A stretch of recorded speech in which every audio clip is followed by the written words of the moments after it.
You may have seen me on my Go streams on Twitch, but I am joined today by David Mitchell, who, as far as I know, is the Lightning Go world record holder at 38 hours straight in the Windows of Night's games.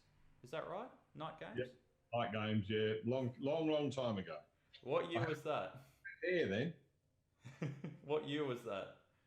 1978. 1978. Have you caught up on sleep yet? No, I lost those hours. Long gone. Okay, so David is my special guest here today, and we're here to talk about how how we started playing, and also how to start people playing, because it's something that's a unique challenge for Go. So I'll start off by asking David, how did you learn to play? How were you taught, and how did you start? Um, yeah, I think like most people, the first lessons of stumbling across Go was outside of the norm. I learned in the early 1970s, I think 1971. I was doing my last year of HSC for Australians or A levels for the UK. I don't know what it is for the US, but I learned then because a teacher at my school, a gentleman by the name of Francis Rhodes, played Go. And Yeah. he played at the Marlborough tournament in the south of England and was interviewed by the BBC. Wow. The interview was heard not by me, but by other guys in my year. And he was asked about it. And at assembly, he said, I'm going to explain how to play this game. Um, at the time, I played on the chess ladder. I did a whole bunch of things. And I love solving problems. And I was curious about the game. So I went along to the first lesson. And to me, it seemed really silly. This was a very simple game. But the one failing in that assessment was that Francis kept on winning. And that wasn't right according to my thoughts. So I figured there was a little trick which I needed to learn. And once I'd learnt the trick, then I would be fine and I could go and do something else. Um, 50 years on, I'm still waiting to learn the trick. Uh, and that was sort of the start of it. Um, the first lessons we had were on pieces of paper with coloured tiddlywinks pieces. The division of colours was there were red and green on some boards and blue and yellow on the others. And I couldn't play on the red and green ones because I'm colourblind on red and green. Couldn't tell the pieces apart. But I was okay on the blue and yellow. Later on, I went to the Enfield Go Club, which Francis ran. Yeah. Attended there and played there. And he left the school. But because I was attending the club, I carried on playing. Francis was the president of the British Go Association. He's still involved in a whole bunch of stuff. And I think even I saw on Facebook a few days ago that he and his wife and a few other people that I know were outside 10 Downing Street complaining about Brexit. But he's still alive and kicking and probably playing Go. And that's sort of how I started. Okay. What about James? How did you get going? Um, First time I started, I learnt at an open day at Melbourne Uni. So they had a convention there, and they had a little room set up, and it all looked very interesting. And the first board I ever played on was with made it with a chessboard. My father had a beautiful leather chessboard, which we proceeded to wrap in butcher's paper and draw 19 by 19 lines on the top of it, and get some blue and green wish stones, like those little pebbles that belong at the bottom of the like the water vases. Oh, yeah. Yeah. And I played with my brother. We had no idea how to play it, no direction on how to play. And I recall that when I learnt on 19 by 19 originally, not on 9 by 9. And I had absolutely no tactical grounding in the game whatsoever. No understanding, just you capture things and you get more points when you do. And I remember that I went to the Melbourne Go Club at the time, which held at a Lebanese restaurant called Al Mazet. And I remember being in awe of this Dan player, a guy named Brad Melke was the first person I played against. But I also recall learning that certain moves were good exclusively or bad exclusively, without any sort of context or information. So it was I would start to use a hammer for all purposes when I probably needed a circular saw. So I do recall not a lot having a lot of direction at the start. In the end, I also joined the Melbourne Japanese Go Club where I met Yoshi, and he taught me how to enjoy the game, which is a skill I've never ever wanted to give away. Whenever I don't enjoy the game anymore, I go and play with Yoshi, and I quickly remember why I enjoy playing. Yeah, I think that back when I learned in the 70s, and you would have learned a lot of time later, the problem was that there were no guidelines, there were no books in English. No. Many books were in Japanese. Absolutely, yeah. Occasionally you get something. The Japanese were printing a magazine, a monthly magazine called Go Review, which was in English and was gold dust, except that the printed language was amusing, and you had to get past that to actually learn anything from it. You'd stop laughing at it. Yep. We called it Janglish, which was a bit unreasonable, but I'm sure their English was a darn sight better than my Japanese, and so probably still is. So the learning, there was nothing like YouTube. There were no books, nothing along those lines at all. A book somewhere which I found the other day, which is a really small little booklet that it confuses me now as to what they're trying to teach. Right. And I'm sure it would have confused me back then. But getting people to understand what the game's about is really difficult.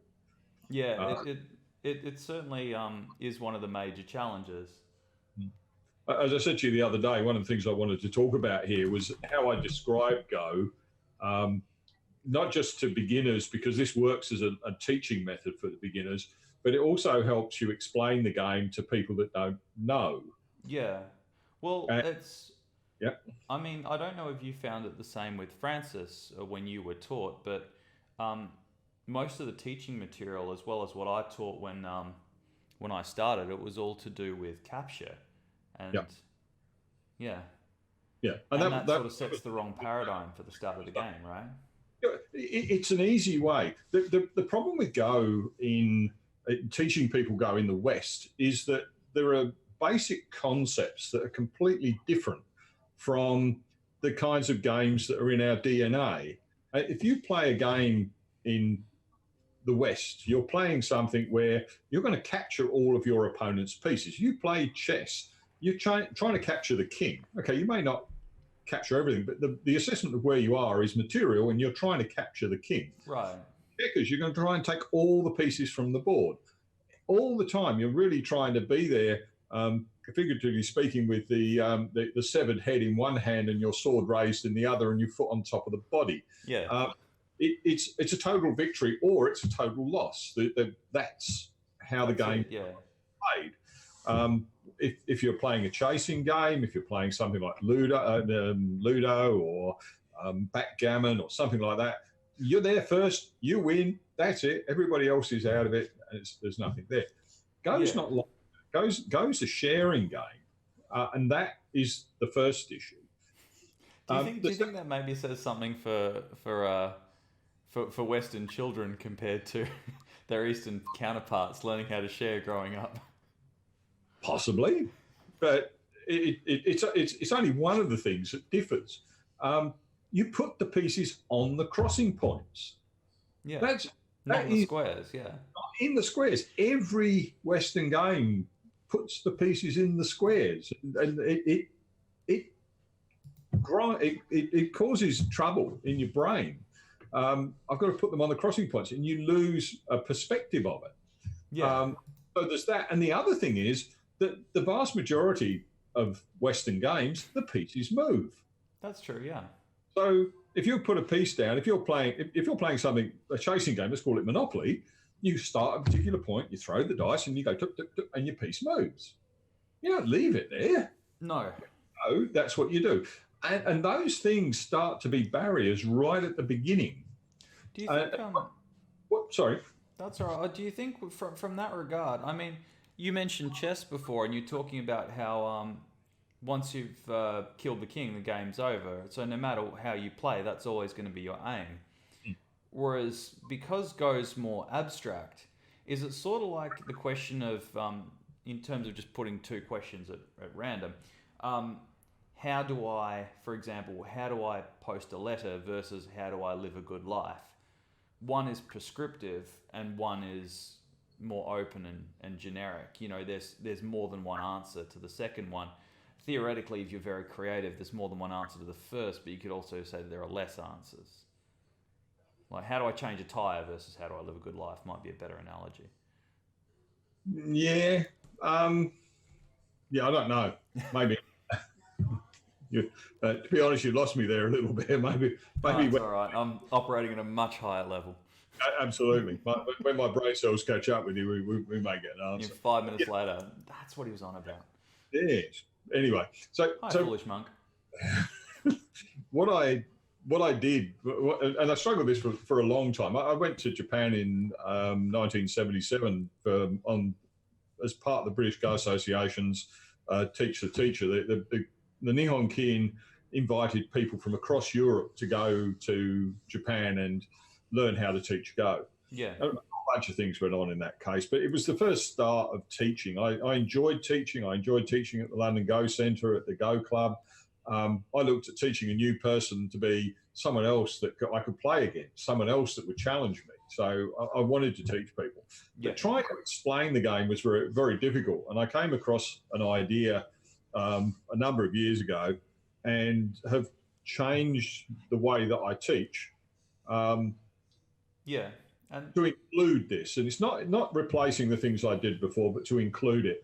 And it was triggered by, I was at a Congress, and there were the wait ladies coming in with to change the bottles of water around and do all the stuff. And I was holding the door open for her, and she came in and put the tray down, and I was walking out. And she came up to me and she said, "What's that game all about?" And that's what triggered the answer. And I said, the game is about land. The game is about a huge area of land, like a city. And what the players are trying to do is to build fences, build walls around parts of the land so that they control it. They can live in that area. And they can have their if it's a farm area, they can have their horses or cows in it, or their chickens if they only got a little one. And what they're trying to do is share the board. They can't win everything, but they're trying to share it. And the pieces they're putting down are like fence posts or fences. So at the beginning, they're putting the pieces down on the crossing points, and like a fence post goes in the ground, it doesn't move. So they're adding more pieces. And that description gives a really good basis to where you start. It doesn't help people play, because if you explain the rules to someone, if you give them all the rules of Go, they look at you and say, "Yes, but what do I do?"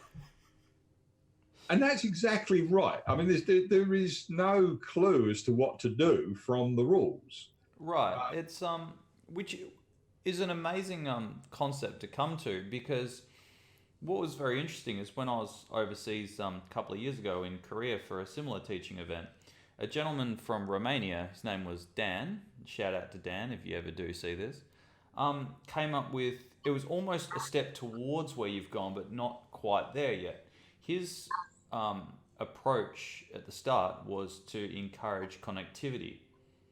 So it's not quite at the explaining what the points are for yet, but his idea was, the paradigm that he taught from was teaching people how not to get your stones captured, and the aim of the game is not to have your stones taken, rather than the inverse, how to capture your opponent's stones.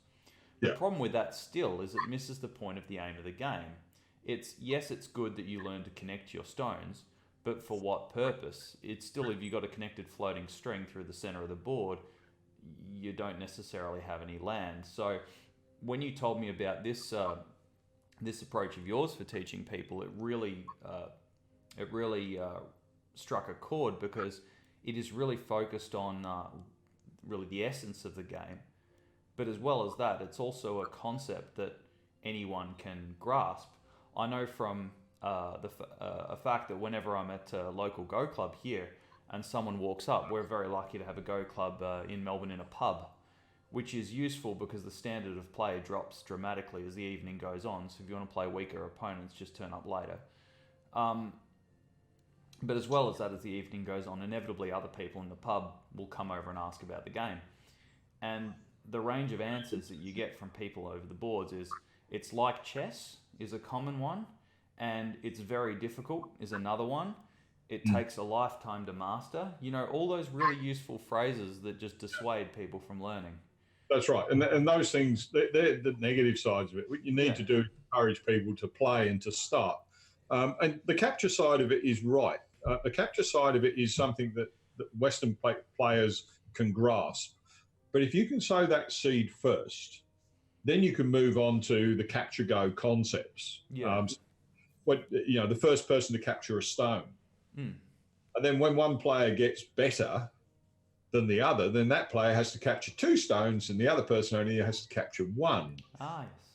And so you can balance, effectively handicap the game with that. But their focus is on capture. But at the same point, it's the first person to capture a stone or get the most area of the board. Right, and then they understand the balance thereof. Because they've started with territory first, they go, okay, well, I could capture this stone, but alternatively, if I play this move, I get 6 more points, which is the equivalent of capturing 3 stones.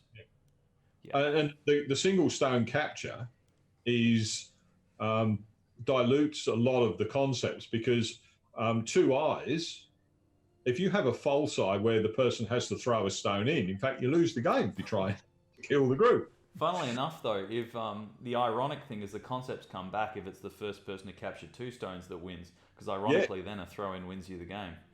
And the same with a co. You're discouraged from playing co with a 1 stone capture. So sure, you don't ever get to it, you just lose the game. Well, if you leave a situation where your opponent can capture your stone, then you're done. But you need to step to it, and you need to get people to focus on the things they can do. Can I show you we've got the PowerPoint here that I use at Gross View. I've taught at a lot of schools, and I've used the same concept. I taught at Kirrawee, I taught at Forest Lodge, and this one I taught at Gross Vale. Gross Vale is, for the people in Australia, is north of Richmond in Sydney. Yeah. Which it's is up to you whenever you want it. Yep, far northwest, and I'm down in the far southeast. So it took me 2 hours to drive there. But I taught all of the kids in the school, with the exception of the kindergarten kids. Very heavy day, an hour and a bit for each lesson. But do you want to switch to the PowerPoint? You're already there, mate. You're good to go.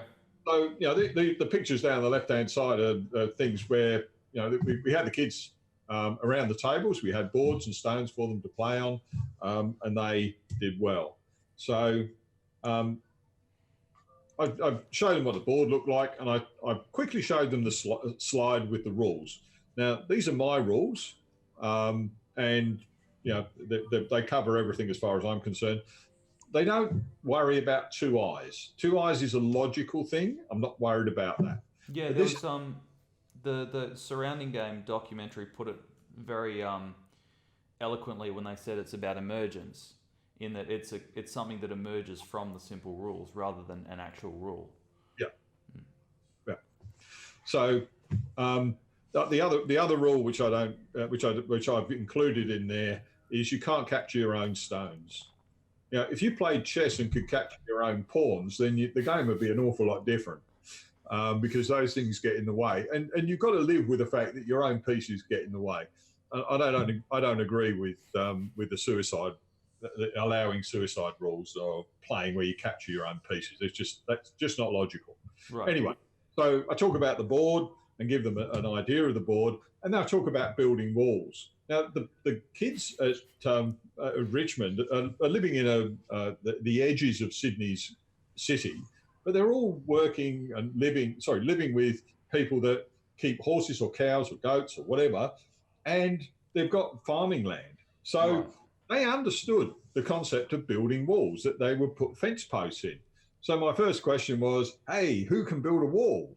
Sorry, who can build a fence? Anybody help their dad build a fence? And all the hands went up, except for Right. the girl. And some of the girls did. I said, so what did you do? And they went, well, we dug a hole and we put a post in. Yeah, I love a smart kid, you know. that's it. I mean, and that was great. And to say, that's exactly right. And that's what we're doing in Go. Except that what we're doing in Go is we're not digging a hole in the board, because that would be silly. Please We're don't. just putting a piece down. Now, if you dig a hole and put a fence post in, does it move? No. Well, it depends how well the fence is made. But I'll tell you what. If it did, what sort of fence have you built? Back to your point, though. I mean, you'd hate to be walking around. There's a little SOB at the back of the class with a Dremel drilling into your 3-inch Agatha's board. Yeah. Anyway, so I explained that to them, and they all got the concept very quickly, which meant I could talk to them about, if you were marking out your fence, what do? You draw a line. And so they draw a line on the ground. They got little white spray. Did you walk with the spray to spray along where the fence was going to be? Some of them yes, some of them no. I said, so when you dug the hole, did you dig the hole next to that, or did you dig the hole on the line? Oh, on the line. I said, did your dad somebody go across and put little crosses on there? Oh, yeah. It's on the intersections. That's the same as a go board. The go board's got the crosses on there. The difference is you decide which crosses to dig at. That's exactly right. And the next question was, if you're building a wall, do you put 2 fence posts next to each other? And they look at you like you're stupid. No. I said, well, that's fine, because that's how Go works. You don't put the fence posts next to each other. When you start off, you leave some gaps. Yeah. You'll fill them in later. Now, we have only one sort of piece here, but you'll fill in the gaps later. But you've still got to put your fence posts in to map out what you're trying to do. Right. That analogy has worked with not moving the stones, putting them on the crossing points, and given them the whole concept of what the game's about. Now, we've not touched capture. We've not touched any of the complexities that are around capture, but we've covered the essence of the game. Which is pretty good. I think so, and it works. It's worked every time I've used it. One of the other the sort of government health warning here is, I'm not suggesting this works for everybody, because when you teach Go, I think you need to be flexible about what you're doing, and you need to eyeball the people that you're teaching and get feedback from them to whether your message is getting through or not. Yeah, some people it doesn't. It's very similar. I remember you talking about horses for courses, where you were teaching different people based on their interests. And with children, for example, cutting up a cake works quite well, because you want to get a little bit more, but not enough for your opponent or your younger brother to realise that you've had more cake. I've got the cake picture in the PowerPoint. But yeah, if you're teaching someone that plays war games, if you're teaching a teenager that's used to play war games, and you say, you don't take this approach. You take an approach of, okay, so you've got your troops. You're going to take.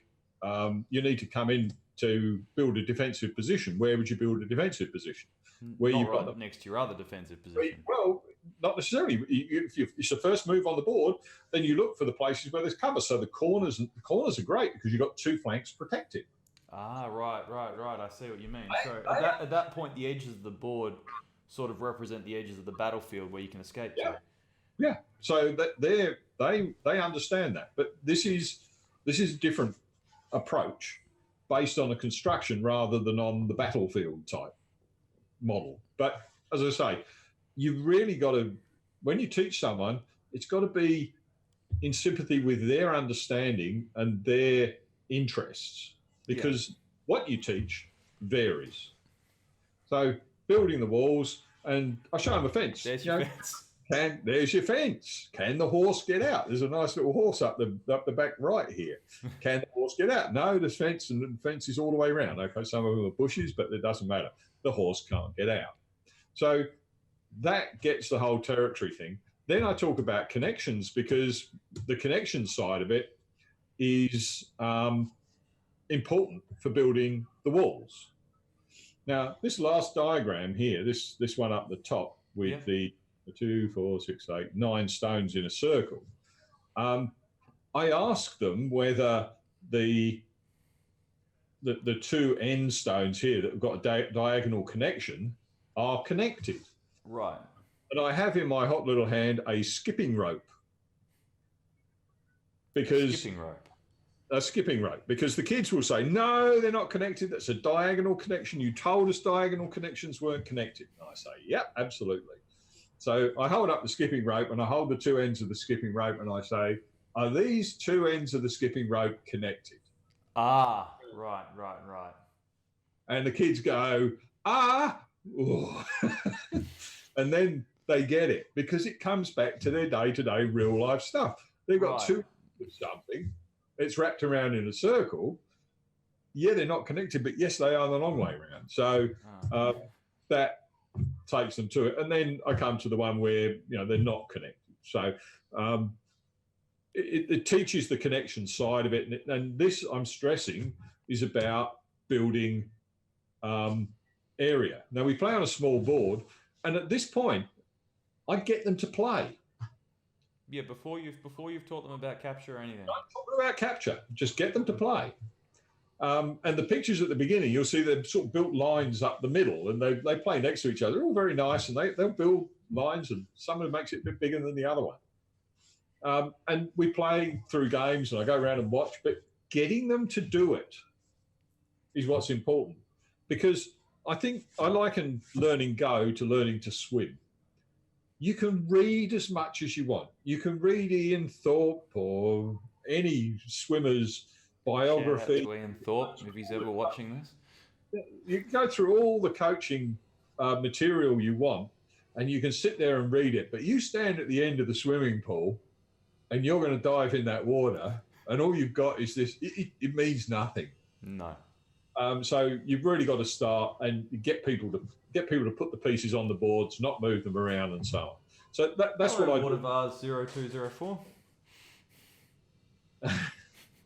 Say hello to another person. They said hi. They deserve a hi. Yeah. So what I do is I get the kids and I explain, this is what's going on. These guys are mapping out the board, and this is fine. And then I put it, over a map. This is a bit of land. This is what they've done. They're trying to map the land out. So taking it back to day-to-day experience. Where are the pieces? What are they trying to do? I wasn't sure if that was mapping it out or ordnance coming down on a small... Well, it could be. It could be. It's not napalm, I'll tell you that. No. Those poor unsuspecting people. So what I did, one of the things I did at Kirrawee was play a game against one of the teachers. And this is a fairly quick view through the game. And what I do is take the kids through the game and come back to this picture. And Black is playing on the right-hand side, and he's aiming to make 2 lines of territory, whereas White's over the right-hand side trying to make 3.5 lines. Yeah. And what happens during the course of the game is... Inevitably. Now, I took a few stones off of here to demonstrate Dame, but basically this is the situation. I said, so who wins the game? And they look at it and they don't know. And I said, well, it's 2 lines here, 3 lines there. White's got the bigger part of the board. Oh, okay. So it gets to that point, and what I do is explain the cake thing. Right. Now the kids see the cake, and this is the same piece of cake. What I did was reverse the image, but the left-hand one is 10% or 5% bigger, and the kids all want the one on the right-hand side because I said, you play Go, you're sharing the board. And it's like your mother having a piece of birthday cake left over. She cuts it in 2. You and your sibling get half each. Yep, but it's never half. Perfectly fine so long as your half is bigger than your siblings. Yeah. And they get it, absolutely. Because that is where the difference lies between checkers and Go. You're trying to get a little bit more. You're not trying to get a lot more, just a little bit. Yeah. It's a negotiation thing. You And talk about, hopefully, and much like with your sibling, hopefully your opponent won't realise. well, even if they do, that's when you come into the battle. Well, that's when it's too late. It's when you've eaten it already. So I talk about liberties, and this is where I go into capture and So explain. this is when you get on capture at this Yep. point. At this point, I get onto capture. So I show them the demo game, and I get onto capture. And how many games would they have played by this at this Only point? only one. But what I do is, once I've done this, I actually go back. I go back to the game, and I come back to this point. I say, you can see this is a join the dots puzzle. You remember doing them as a kid? You join the dots together. You got dinosaur or an elephant or something. You join the dots.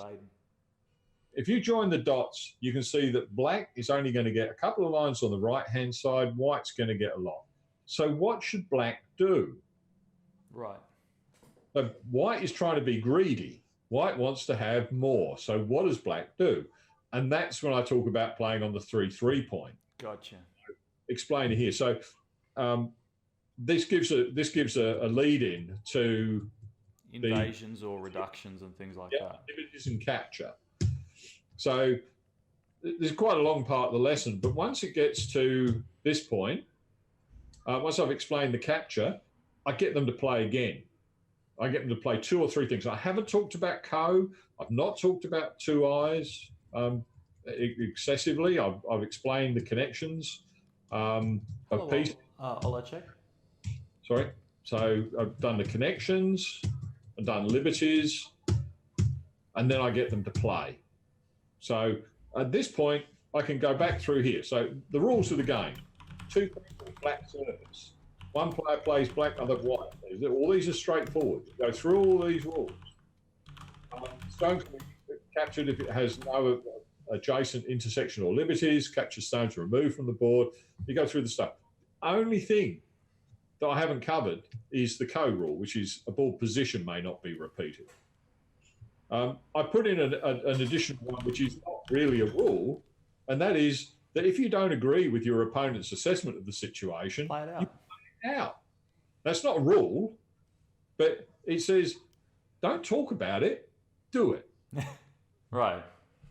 And I take a situation and show an unsuccessful invasion and then count the points, because every point that you covered up, you're getting a prisoner for. So you don't actually lose anything. Gotcha. So they play at this point, and then I talk about eyes. Right, so you get into that. So how many lessons would you have taught these kids by this point? I'm assuming this is too much for a kid to digest in a single lesson. It's 1 lesson, and the first This is all part, 1 lesson still? Yep, this is just 1 lesson. And what I do is I give them about 10 minutes after I've started to play their first game. Okay. And then the next game is played about half an hour to 35 minutes in. Okay. And then this is this explanation of the 2 eyes and survival is done about 50 minutes in. Okay, so all up, we're probably looking at about an hour all up for the first lesson, something like that. An hour and 10 was what I was given. Okay. So I've pitched this at that because of those parameters. Okay. Okay. If you were teaching kids and you were free to do it without some teacher or the school saying, okay, we're going to have a break here because we have a break at the end of the lesson, then I would extend this. I would have this over 2 lessons. Deal with eyes as a separate lesson. Deal with that as the second lesson. Gotcha. So again, it was this way. What's sort of nice about this approach is they've had a chance to play a few games without getting bogged down in all the extra stuff that comes with capture. Yeah, exactly. Oh, it's interesting. We've got someone in chat actually who's not played Go before, so I'm sure we may well get some questions in regards to that. But it seems that this is rather good timing then. Yeah. So the last bit that I do in relationship to eyes is I stress you must either have or be able to make two eyes. To be able to make is an important point. So it's interesting. If you count in Chinese fashion, it doesn't matter whether black plays another move inside that 4 points. That's true. But your opponent may gain something somewhere else which you didn't get. But anyway, there's an opportunity cost though. So yeah, that's right. If you're, but at the end of the game, if you're not sure, filling in a point where your opponent might have some threats doesn't cost you anything, whereas it does cost you a point in Japanese rules. Anyway, we're not worried about too much about that. And then the last thing I deal with is ko. Yep. And what about seki? Is that something you talk about, or don't even get into it? I don't talk about seki. I don't talk about ladders. I don't talk about chasing someone along the first line. I leave all those things for later. And what I try and do is get the children to play, and then get examples from their games. I see. So a really important thing is to get the kids' names. John and Susan over here were playing this game, and this is the position they had. Now let's see what happens. And you take the people through the position and say, do you think John should be able to do this? Should and shout out to Bats in chat, by the way. Hello, mate. We've got Dwyron in chat, David. Well, hi, John. How you going? Hey? I wave. You wave. There you go. So what I do is just to take this step. These last little things, the ko in particular, I don't worry about. I explain it to them right at the end of the lesson. I don't have another game afterwards in this situation, and then I just go through the rules. Mm. That's the end of the presentation. That's gone well. Okay, is that all right? Yes and no. Hang on a sec. Technical problems, folks. Just let me finish screwing things up. I probably did that. You've turned the share off. You need to reshare your screen. Okay. Go back to screen. Go back to the presentation. It was all set up, assuming your presentation was there because of the screen share. That's why I said to leave screen sharing on. Okay. There you go. Just leave it there. All good. You're done. Okay. So yeah, in terms of teaching the children, I think getting them to do it is really important. Yeah. Getting them to understand the basis of the game, that you're trying to surround territory first, is really important. Now, this will probably go out of their consciousness when they learn that they can capture stones. No, but at least you started with territory in this game. It's in the back of their mind. When they can play capture go at this point, they can do a whole bunch of things. But the basic concept when they play is they're trying to capture territory. They want to make more of the board. Now, if we go back, I'm just going to pull up the slideshow for you again, just for a second. If you look at the positions on some of the boards with the kids, they're very much doing things which look like fencing out areas. So it seems like, especially in that second picture, it really seems like they're on the right track already. And that's where I get the pleasure from it, because I look at these things and think, well, these guys are getting the right idea. They may get the tactics wrong, they may get some bits of it wrong, but they'll learn to do that in context. I know that it took me an awful long time to get past the capture and understand what the game was about. Yeah. I mean, I remember Francis explaining to me, hey, this is not about capturing stones. But I can remember also thinking, he said, if you capture a stone, you get the point. There's the point underneath and the stone. Yeah, it seems like a bonus. Wow. Bonus. I get twice as much if I can capture a stone. And that really caused me to go to the fighting side, the dark side, whatever you want to call it. And it took me a long time to get past that. It took me an awful long time to get past that. Some people may say I haven't got past it, and I wouldn't be wrong. No. You. I don't know if you have gotten past it. It's fun.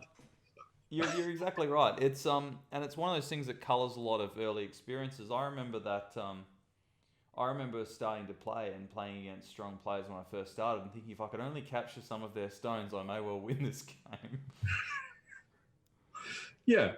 And I've watched games where young Gill has played, particularly against young kids, and he'll let them capture a group. Yeah. And maybe 15 or 20 stones, but they have to work so hard to capture the group that they lose anyway. That he makes so much territory around the outside. A few years ago, there's one of the guys, I can't remember, one of the kids. Yongil is our resident professional in Australia, for anyone who's wondering. And he did this. He could have lived. Yongil could have lived with the group. And he just played another move, and it required 2 or 3 more moves from his opponent. And was sneaking up. You can see the little kid going, and his eyes are popping out. He's going, I'm going to capture the stones. I'm going to capture the stones. It's great. And just as he gets to the point, another piece goes in there. But he's ignoring these other moves elsewhere. And all young Gill is doing is making more territory. He's not all around the outside, yeah? All around the outside. The kid loses. Oh, you would. You'd lose by a lot, but it was, the lesson was there for the kid. The lesson was there taking. It was very good and very well done. And it's because the way people are taught when they first start off is to capture. Yeah. This is what I've got to do. I've got to capture the stones. The emphasis is on capture. There are so many explanations of how to capture, making 2 eyes, sekis, all of that sort of stuff. And capturing techniques, nets, ladders. All of that. And you know, and the purpose of the game is to surround territory. How do you do that? Oh, you just surround the territory.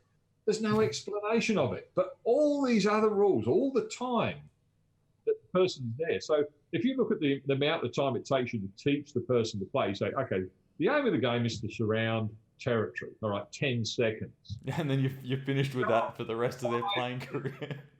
You go on for 5 minutes about capturing stones, or 10 minutes about capturing stones. Life and whatever, yeah. To remember the bit at the beginning. It's like there's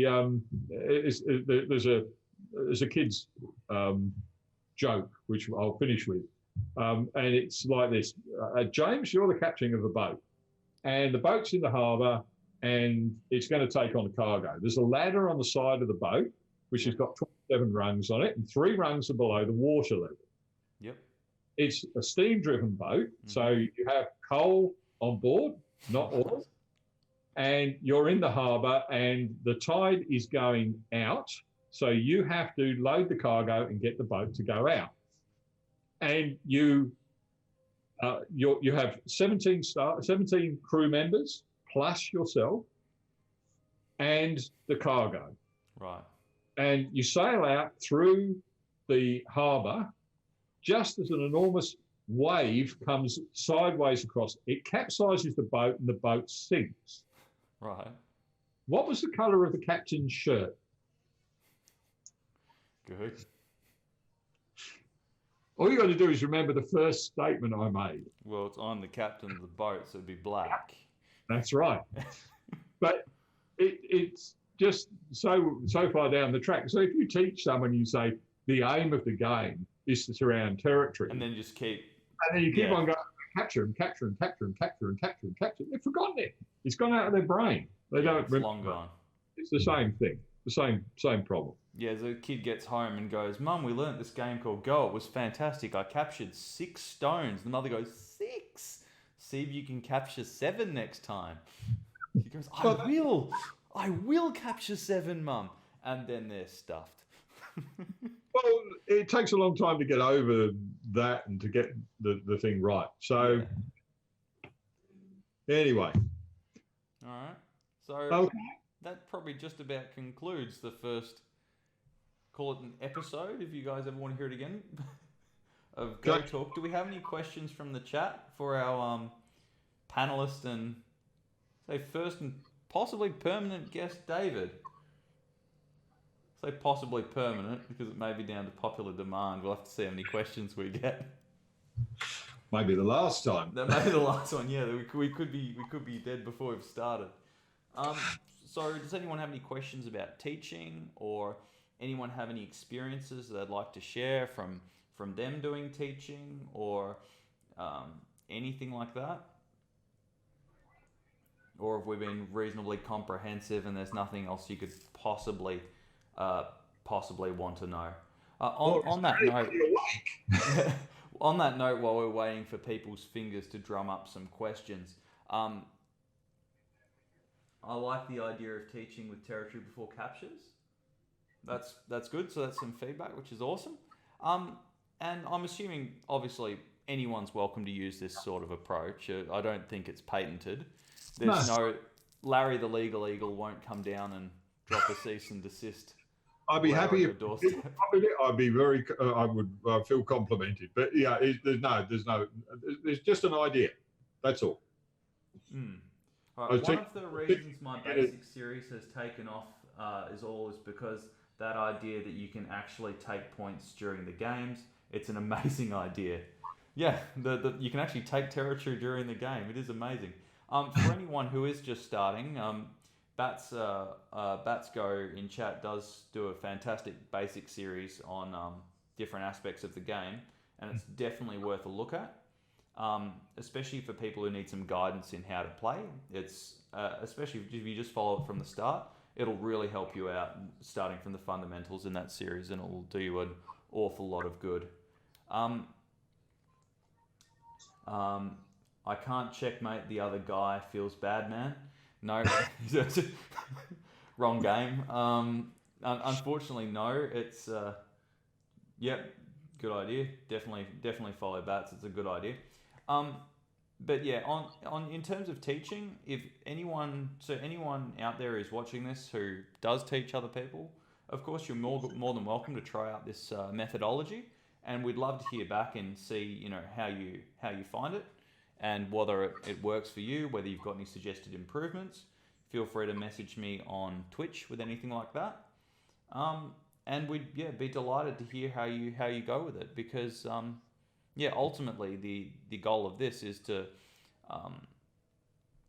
basically help new people come to the game and new people to start playing, because things like saying it's a game that takes a lifetime to master, it's an incredibly difficult game, all these sort of things are deterrents, and we want more people playing and enjoying themselves, because it is, as far as I'm concerned, I'm sure David's concerned as well, it is one of the most amazing games ever devised. David's not played Counter-Strike, but Counter-Strike's pretty good. But it is an incredible game that stood the test of time, and it'd be great if we can sort of keep it going in future generations. But I'd like to refer to it more as a mind sport than a game. Oh, yeah. Because what it does, there's three fundamentals to people's thinking. There's logic, there's memory, and there's imagination. And if you're playing Go, you need to be able to work out a sequence, the logical sequence of moves. What would I do in these circumstances? You need memory so that you're not working out every time. You play this position before, you play that same position before, you'll remember it and you'll improve on what you're doing, but you remember the things that are going on. One of the things that a lot of beginners get stunned by is, I'll sit and play a 9x9 game with them, and then I'll go over the game afterwards and play their moves, and they're suddenly going, hang on, this is what I remember that. And Go helps you with your memory. And the other side of it is that Go helps you with your imagination, because like in the demo game that I had here, you've joined the dots together. You imagine what it's going to look like. And if you don't like the look of the picture, then you've got to imagine how you can change it. Yeah, so it's the creativity side, right? Three things. But the school, one of the teachers, I gave a series of the Stepping Up book from the Korean Baduk Federation. I gave them those things, and it's got a very simple diagram of capturing stones, and they have different shaped groups. But they changed the orientation and they changed the colours of the groups. And the teacher was overawed. She thought, this is really good because this teaches them spatial awareness and orientation and all this. I'm going, huh? It's more than just the game, because it teaches you a whole bunch more things. Mm. And It's always, everyone will tell you it teaches you something different, whether it be respect, patience, negotiation, sharing. Yeah, it's an incredible yeah, tool for all of those things.